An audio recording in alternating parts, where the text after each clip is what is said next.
Hello everyone, it's me Uncle John. Today I am going to read S66046 Art and the Bad Luck Brain. Chapter 1 was a beautiful day for a softball game. The sun was shining, the sky was blue. Unfortunately, the team from Lakewood Elementary School was paying little attention to the weather. Arthur, Buster, Pinky, Francine, Muffy, and the Brain were sitting together on the bench, and none of them was smiling.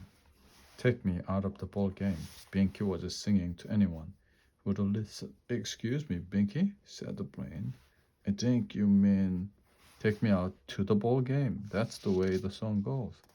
Binky shook his head. No, I mean just what I said. I want out of this ball game. We stink. The Brain was about to argue with him. The third grade team was going down in flames.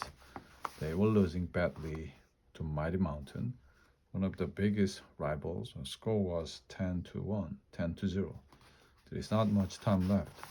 No kidding, it's the bottom of the ninth with one out. There's always time for a miracle, Buster insisted. Come on, George, he shouted. George was at the plate with a full count on him. 3 balls and 2 strikes. In came the pitch, and George gave it his best swing and missed. Strike 3, called out the umpire.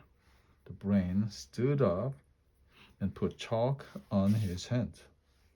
Now, there are 2 outs, Francine reminded him. You are the only one who can help us now. The Brain straightened up. You mean help us win? No, just help us avoid complete humiliation. Buster shoved the bat into the Brain's hands. Use this one, he said. It's new.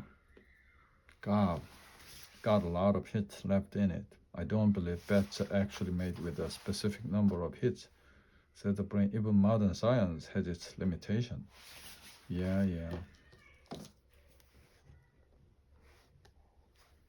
Meanwhile, don't forget to spit on the handle. The Brain frowned. Why would I do that? It's not hygienic. In fact, it's almost disgusting. Brain walked to the plate and stood ready. The first pitch blew by him. Strike 1, called the umpire. Just do it, shouted Buster. It's lucky. Spitting isn't lucky, the Brain insisted. It's only a good way to spread germs. Second ball whizzed by him as well. Strike 2, said the umpire. Come on, Brain, you can do it. We really need a hit. The Brain called for time and stepped out of the batter's box. He looked back at the bench. Don't worry, it's all a question of knowing the ratio of ball speed to its trajectory. After compensating for the air resistance, of course. On the next pitch, he swung hard, sent the ball soaring. Up it went. Go, Brain, go, turn on the jets. The Brain started running around the bases. He passed the first and rounded toward second. The ball was coming down now. Down. It landed with a thud in the left fielder's mitt. 3 out, called the umpire. This game is over. Mighty Mountain wins 10-0. Chapter 2. It could have happened to anyone, said the Brain. Walking home with the Buster, Arthur, Francine, and Muffy, it had nothing to do with me refusing to expectorate. Huh? Said Buster. Spit, said the Brain. Not spitting on the bat wasn't a factor. How can you be so sure, said Arthur. It's a tradition like smashing a champagne bottle against the side of a new ship. All the pros do it. It's not all the Brain's fault, said Buster. I should have won my lucky bat. Francine sighed, and I should have won my lucky socks. The Brain shook his head. You guys should hear what you sound like. We didn't lose because of bad luck. We lost because they were better than we were today. Yeah. And luckier too, the Brain laughed. You're not serious, are you? I mean, people have had superstitious beliefs since the dawn of civilizations. But no one has ever proven them to be true. Yeah. That's what those crazy scientists want you to think. Just because they can prove something with their formulas and Bunsen burners, they say it isn't true. On behalf of scientists everywhere. I must, the brain began. Don't move, cried Buster. Oh, why not? Look, a black cat padded across the sidewalk in front of them and stopped to rub its back against the fire hydrant. You have to go the other way, said Buster. A black cat has crossed our path. Yup, said Francine. We'll have to walk around. Way around, said Arthur. Murphy sighed. I wish I would call for the limo. The brain frowned. None of you have been listening to a word I have said. I listen. You said that no one's ever proven a superstition true. But that doesn't mean they aren't. Look. He pointed across the street where Mr. Rathbone was walking along the sidewalk. Ahead of him was a tall ladder with an open can of paint perched at the top. I bet you even Mr. Rathbone doesn't walk under that ladder. They all watched. Sure enough, Mr. Rathbone came up to the ladder, glanced up, and walked quickly around it. See, said Buster, he knows it's bad luck to walk under a ladder. The brain snorted. It's almost common sense. Why walk under a ladder and an open can of paint? It might fall on you, which would be unlucky, said Buster. Exactly, no, that's a terrible argument, the brain insisted. Call it what you want, it's still the truth. Buster turned to go and almost stepped on a crack in the sidewalk. Whoa, that was a close one. Step on a crack, break your mother's back. He continued down the block, awkwardly avoiding the cracks in his way.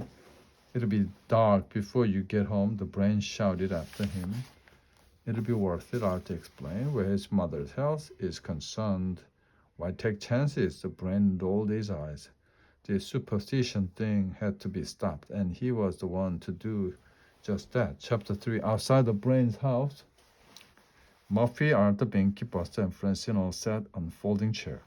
Brain stood quietly before them, wearing a lab coat and holding a pointer. Next to him, some props he had collected. There was an open step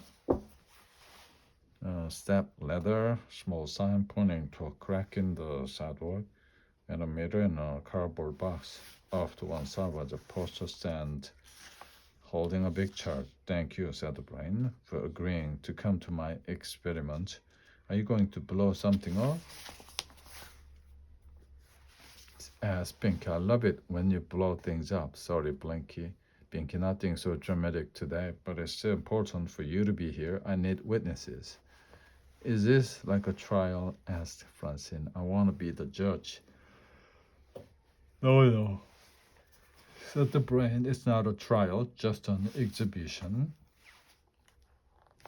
He paused. I'd like to draw your attention to Exhibit A, the open ladder.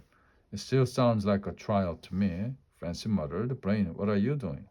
At that moment, the brain was walking under the ladder. Are you crazy? Arthur said. That's bad luck, said Buster. The brain ignored them and walked under the ladder several more times just to make his point. Remember? He said, you're all witnesses. Now for Exhibit B, the crack. The brain broke into a tap dance, his feet landing squarely on the sidewalk crack again and again. Hey, what about your mother?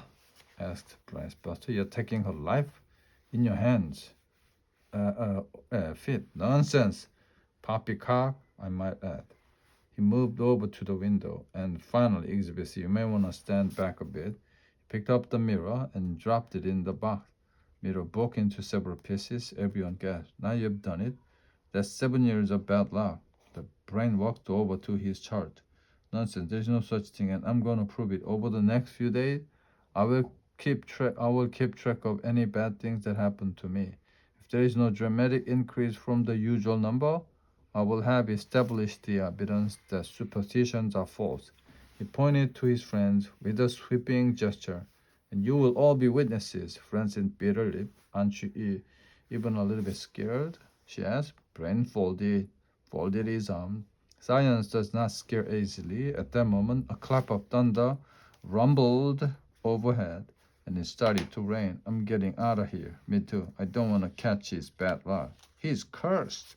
Everyone except the brain ran away. Oh, come on. I knew it was going to rain. See? I even brought an umbrella. The brain opened the umbrella. It kept him dry for a moment, for a gust of wind blew it out of his hand, and then the brain got soaked. Chapter 4. The night at dinner, the brain was telling his parents about his day, and you wouldn't believe it, he said. But all my friends really believe in this superstitious stuff. Some traditions have a long history, said his father, and old habits are hard to break, added his mother. I know. Still, you'd think they would demand some proof, some shred of evidence. The whole thing is based on coincidence and fear. He paused to cut his pork chop, but his knife slipped and fell to the floor. Oops, you dropped the knife. You know what that means? You're going to get a male visitor. The brain frowned. Mom, you don't really believe that, do you? Haven't you been listening to what I was saying? All that stuff was cooked up by a bunch of... The doorbell rang. Who can that be at this hour? Asked the brain's father. A little surprised, the brain went to get the door, even if someone had come to visit.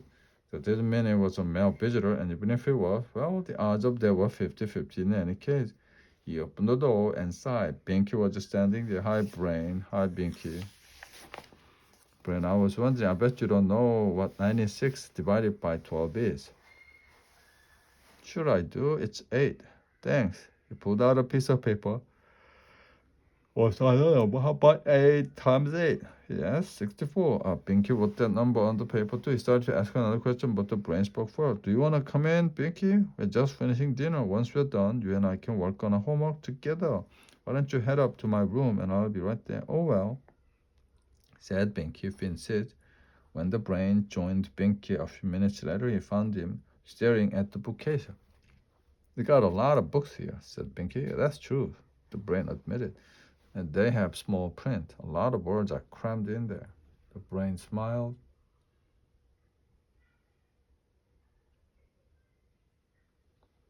Very true. So let's get to work. He looked around for his backpack. Binky, you didn't move anything in here, did you? Just that raptor model. I thought he was staring at me, so I turned it toward the wall. That's okay. But what about my backpack? I always put it right there on my chair. I haven't seen it, said Binky. The brain said, I must have left it at school.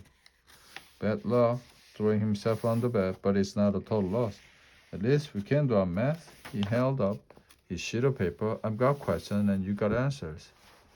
I guess he still didn't believe in luck, good or bad, but he wasn't quite as sure as he had been before.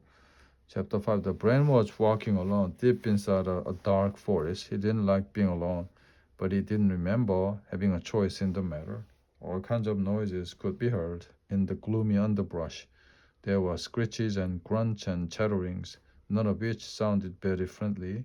I'm lost, he said to himself, but it's not because I'm lucky. It's just because I don't know where I am. If I can find the clearing, I'll take my bearings from the sun. Science can beat luck any day. At that moment, he burst into just kind of clearing he was hoping for. Aha, he shouted. My luck is changing. Oh, it'll be, he thought quickly. If there was such a thing, he looked up at the sun just before it disappeared behind the bank of clouds. Then it started to rain. Lightning flashed, followed by a roar of thunder. Perfectly natural, thought the brain.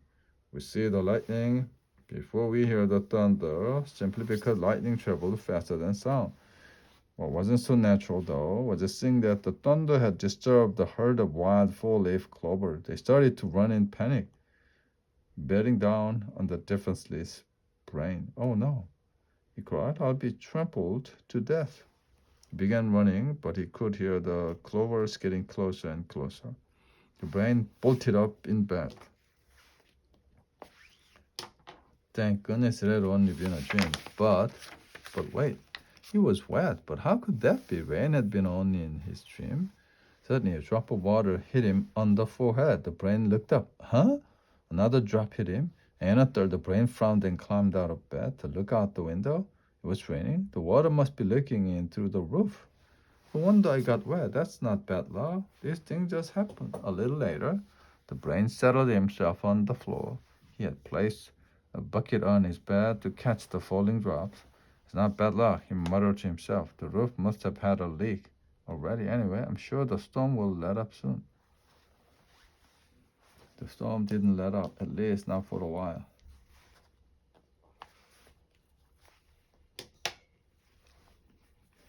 Drops came down faster. Brain groaned and pulled the blanket up over his head. After a while, he fell back to sleep, hoping that by now the herd of four-clipped clovers were gone. The end.